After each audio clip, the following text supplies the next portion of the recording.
Olá, meus irmãos, a paz do Mestre Jesus esteja com todos vocês, que Deus abençoe quem me ouve e que o Senhor Deus Todo-Poderoso possa se fazer presente aqui nessa breve palavra. Ele é o mais importante, na verdade, ele é o autor da nossa fé. Louvado e exaltado seja sempre o nome do nosso Deus, irmãos. Sem ele nada disso seria possível. Tenho plena convicção que é o Espírito Santo que atrai vocês diariamente aqui, diretamente a palavra que está sendo ministrada pela minha pessoa, e tenho certeza que ele que leva paz ao coração e uma certeza de um amanhã melhor. Vamos lá? Vamos para a nossa breve conversa? Vamos colocar mais um tijolinho nessa construção? E o texto hoje para a nossa breve reflexão encontra-se no livro de Atos dos Apóstolos, capítulo 17, quero ler com vocês a partir do verso 30, diz assim: No passado Deus não levou em conta a ignorância das pessoas acerca dessas coisas, mas agora ele ordena que todos, em todo lugar, se arrependam, pois ele estabeleceu um dia para julgar o mundo com justiça, por meio do homem que ele designou, e mostrou a todos quem é esse homem, ao ressuscitá-lo dos mortos. Quando ouviram Paulo falar da ressurreição dos mortos, alguns riram com desprezo, outros porém disseram: queremos ouvir mais sobre esse assunto em outra ocasião. Então Paulo se retirou do conselho. Mas alguns se juntaram a ele e creram. Entre eles estavam Dionísio, membro do conselho, uma mulher chamada Damares e alguns outros. Glória a Deus por essa palavra. Irmãos, Paulo ele chegou à capital da Grécia, a Atenas, uma das cidades talvez a mais importante ali, onde o cunho espiritual deles era todo baseado nos deuses, como nós vemos na mitologia grega, Zeus, e inclusive esse homem mencionado aqui, ele tem um nome de um deus que chama Dionísio. Esse homem ele se converteu, como a própria palavra fala, e o livro de Atos ele é um livro da transição, justamente isso, que através daqueles homens e mulheres de Deus, os servos e as servas, a qual entregaram até mesmo a sua própria vida por Senhor Jesus, fez com que essa palavra que salva e nos dá vida chegasse até nós. Ali naquele momento ele estava entrando, vamos dizer, no cerne, né, irmão? Ali no terreno do inimigo, né? E com muita coragem, muita ousadia, por assim falar. Ele estava pregando para os estoicos e para os epicureus. Os estoicos, eles acreditam que os homens não têm uma continuação, mas e por isso trataram com desprezo, eu creio que foram os estoicos, que uma vida de um homem bom é formada por virtudes, e alguns nasceram justamente para os vícios, que fala justamente daquilo que está em Gálatas 5. E os epicureus, eles não acreditavam em muita coisa, eles acreditavam no desfrute da vida, embora não seja de cunho sexual, que uma vida boa se dava pelo desfrute, pelo prazer. Bom, isso logicamente de maneira bem simplista estou trazendo para vocês, irmãos. A ideologia deles vai um pouco mais além daquilo que eu estou falando, mas isso não importa. O importa é que chegou lá, e como chegou para mim e para vocês, um livro da transição, e é importante a informação que Paulo traz, e eu quero fazer as aplicações desse texto pertinentes a nós. Começa falando assim, ó: no passado, irmãos, no passado Deus não levou em conta a ignorância das pessoas acerca dessas coisas, mas agora ele ordena que todos, em todo lugar, se arrependam. Irmãos, olha, se tem uma coisa que Deus não leva em conta é o nosso tempo de ignorância. Mas, contudo, a ignorância não pode ser tratada como desculpa. Nós devemos ter o arrependimento de sermos ignorantes com relação a propósito, com relação àquilo que Deus quer de nós. Conhecimento é a chave, meu irmão. Eu quero repetir, conhecimento é a chave, minha irmã. E o Evangelho é a nossa inspiração, sem dúvida nenhuma. A ignorância ela não pode ser tratada como desculpa de forma alguma.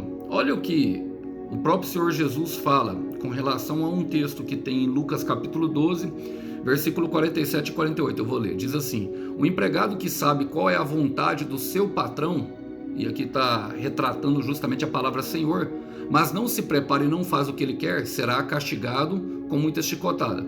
Está falando daquele que já cumpre um propósito, daquele que sabe a vontade de Deus, mas que não cumpre, que não obedece, ele será castigado com muito chicote. E entenda isso como a disciplina de Deus.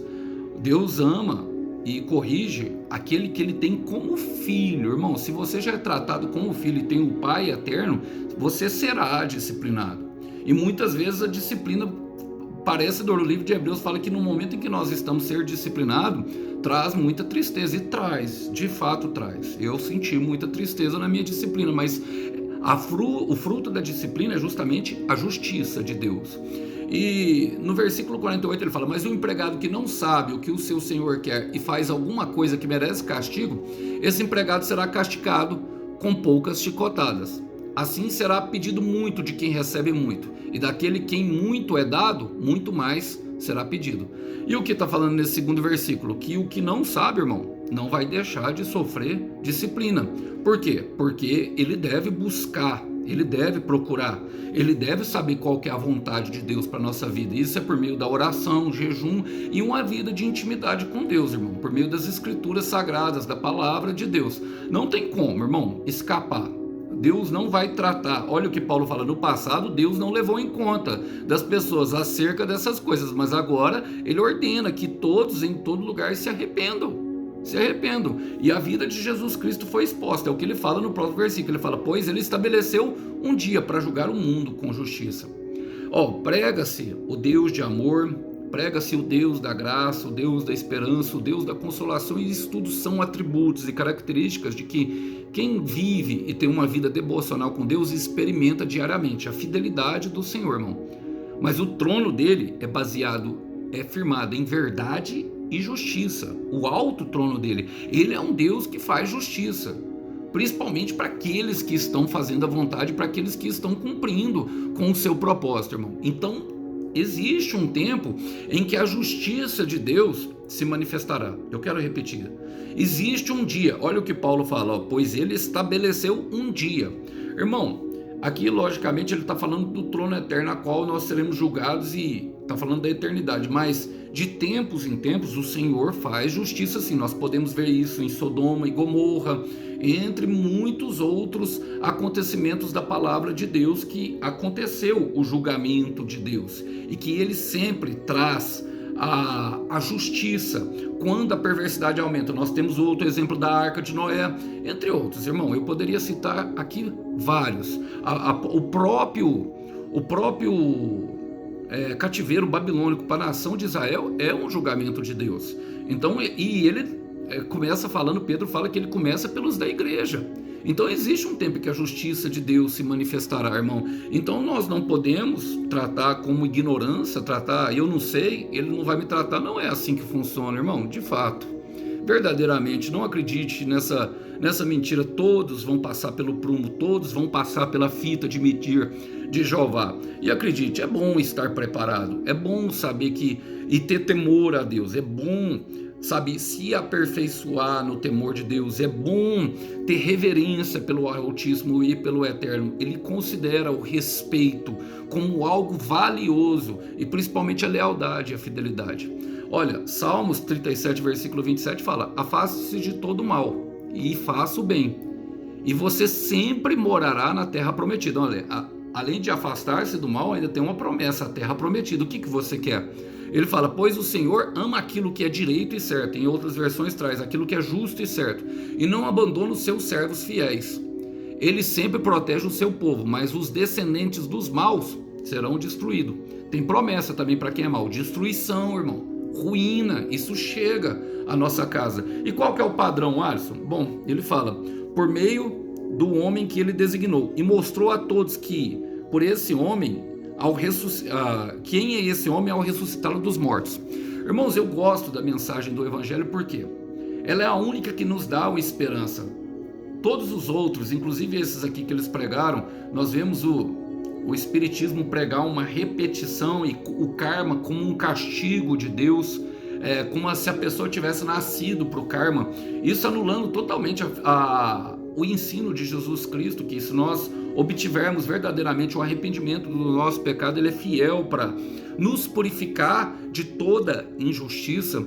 E assim, alguns pregam até que voltam depois em forma de animais, e outros assim, desprezando total o conhecimento do que o Senhor Jesus. Mas o único que nos dá uma esperança de continuidade, que falou isso abertamente e nunca mentiu, nunca se achou erro nele, foi Jesus Cristo, irmão.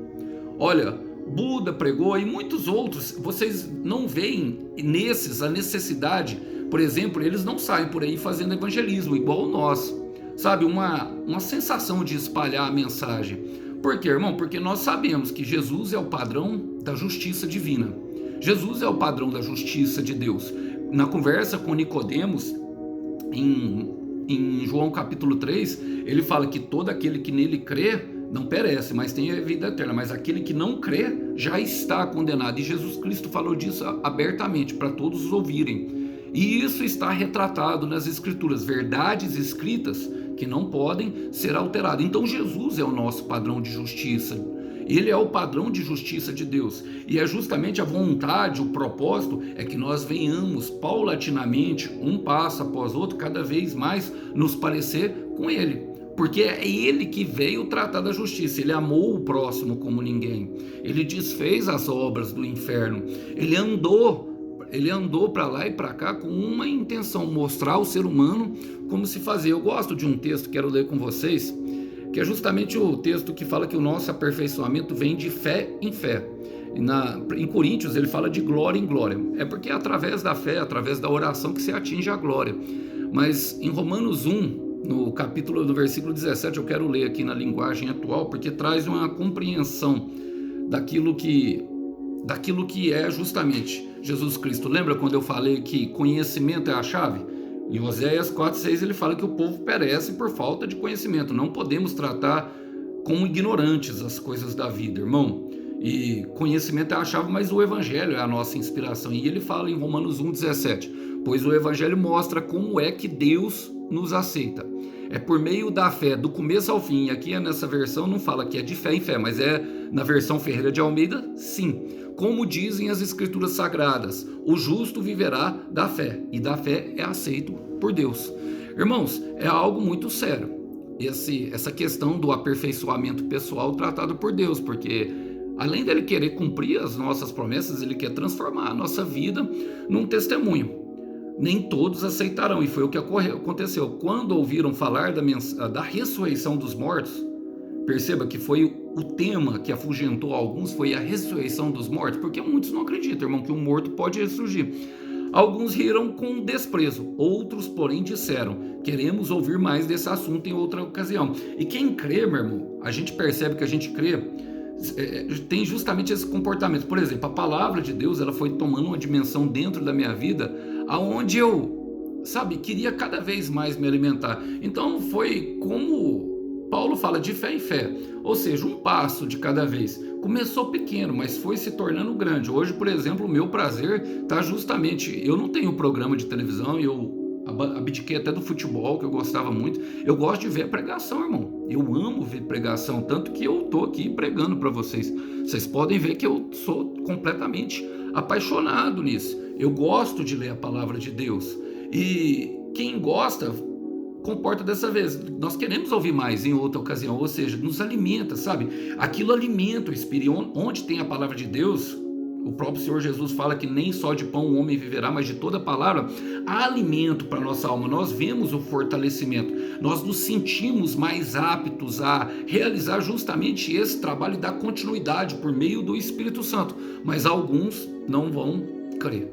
Não vão, irmão. A palavra de Deus, de fato, e ela vai dividir opiniões, irmão. Isso aconteceu com o Senhor Jesus em várias ocasiões, mas eu separei uma aqui que eu gosto muito, porque já me aconteceu isso aqui também. A gente vai vendo que a palavra de Deus, eu tô rindo de nervoso, irmão, como eu sempre falo para vocês, porque a gente vai vendo que a palavra de Deus ela é viva e eficaz, e ela vive entre nós. Em João capítulo 10, versículo 19, quando o Senhor Jesus está falando que o ladrão veio para roubar, matar e destruir, e que ele veio para dar vida em abundância, e que ele é o bom pastor, que ele ia entregar suas vidas, aquilo causou uma divisão. Foi justamente quando ele falou da morte, que ele entregaria e ele tomaria de volta.